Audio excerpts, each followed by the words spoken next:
back to the Dice Tower's live coverage here at GAMA 2017 in beautiful Las Vegas. With me right now is Patrick from Quick, Simple, Fun Games. Welcome, Patrick. Thank you. And you've bought some games, and I'm really excited to take a look at them. So why don't we look at what you've laid out here first? Okay, first is Moons. It's a trick-taking game with a twist. Basically, what you're going to be doing is having 4 suits, just like a regular card game, but each one is going to be a planet. Each card has a little bit of science fact about the moon from that planet.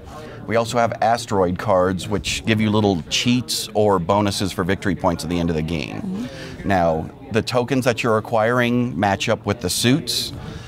There is several different ways to score, but basically the biggest part is that you want to be able to match up one of each planet as the biggest scoring system, unless you found a way to use the other cards to manipulate it.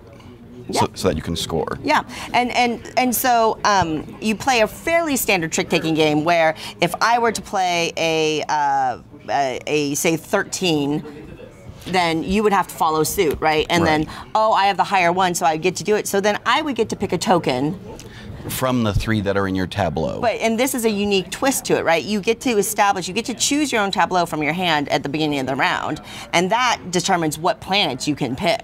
Correct. So then I would get to pick a planet of my choice and start collecting tokens that way, and we would keep on playing that way. Correct, but it's impossible for you in one set to be able to collect all 4 unless you get lucky. Right, because we only have 3 planets, but there are 4 different types of tokens. If you play off-suit and you're the lowest off-suit, then you're actually able to take whatever the moon is from that token.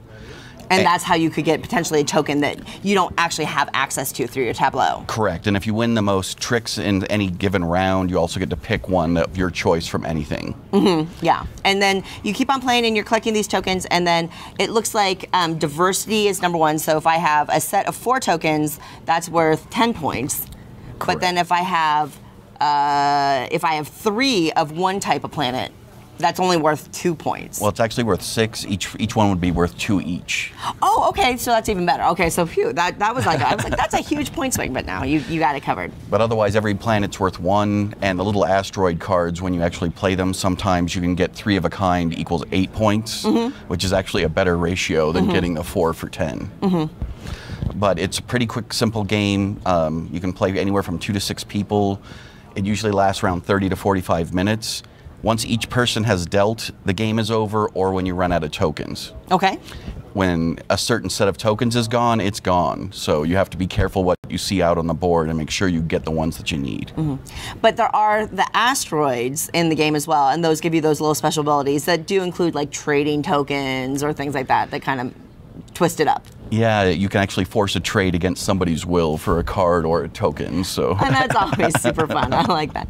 So Moons, trick-taking game with a twist, a great planetary theme. When is this going to be available in market? April 4th of this year. It's actually in distribution now, so the street date, you should be able to get it on April 4th. Great. And do you remember offhand what the MSRP is going to be? $19.99. That is great. The $20 for a great, kind of innovative trick-taking game by Robert Burke. I like it. Yeah, we try to do our best of making something good for a reasonable price. And that was Moons. I know you've got something kind of spread out over here, so I'm just going to sweep this aside, and then why don't we bring that in? Okay. This is Veggie Garden by designer Kelly North Adams. And basically, it's a board state manipulation game where you're trying to get the most points for the vegetables that you control. Now, in your hand, you'll start off with a couple of cards, and there'll be 4 cards out here. That's the harvest. When you pick one, you'll do the according action of whatever vegetable that is. That'll let you manipulate things on the board to hopefully make what you have the best scoring at the end of the game. Okay. Now, you only do 6 rounds, so it's about a 20-minute game no matter how many people are playing. Okay. There is a final 7th round where you don't change the manipulation of the board state, and the 4 cards don't get updated. So it's kind of a catch-up mechanism for whoever goes first, since they get the last shot at manipulating the board state. Okay.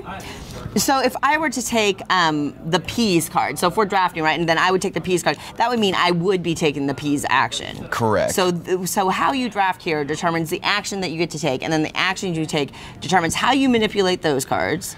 And also, it's what you keep in your hand for scoring at the end of the game. Oh, so I'll be adding peas to my hand then as well. And so then my goal is to get the peas as high scoring as possible on the board. Right. And If you actually get all 5 vegetables, that's a 10-point bonus.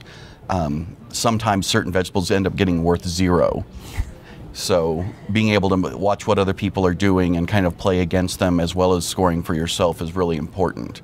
It looks like a really cute, fun game. It's actually kind of a very mean little economic game. But it sounds like it plays really quickly, and I mean, I think the rules sound really streamlined and pretty straightforward. Yeah, it's actually done real well.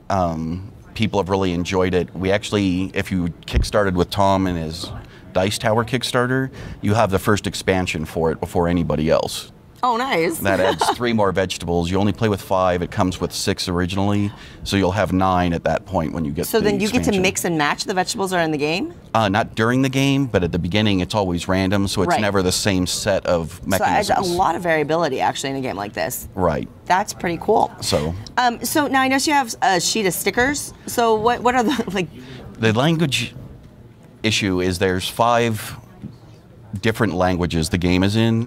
We have stickers for the other 4 languages besides English that you can actually put over the vegetable cards so that people in any of those languages can play the game without having to go buy a new version. Okay, so basically what you're saying is it comes with paste ups ready to go. And if you're not familiar with a paste up, it's what people will do to games that aren't their language so that they can read it. And so if I wanted to buy Veggie Garden for my Spanish-speaking cousin, Right.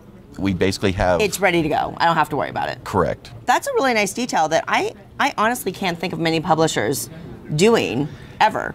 Well, we just wanted to make sure that regardless of what language people speak, they had an opportunity to play the game, and it lets us export it actually very easily since we'll be able to give it to people in several languages. There's always that business reason as well. How thoughtful. Awesome. And so that is Veggie Garden. It plays 2 to 4, and in market. April 4th as well. Okay. And it has the same MSRP of $20. Alrighty then. I'm actually pretty surprised at that price point. That's impressive. And these action cards are also nice, thick chipboard. They're not cardboard as well. So that is cool. Veggie Garden and the trick-taking game Moons on April 4th from Quick, Simple, Fun Games. Patrick, thank you for coming. Much. It's always nice to see you. You too. Thank you everybody for watching, and we will see you next time. Bye.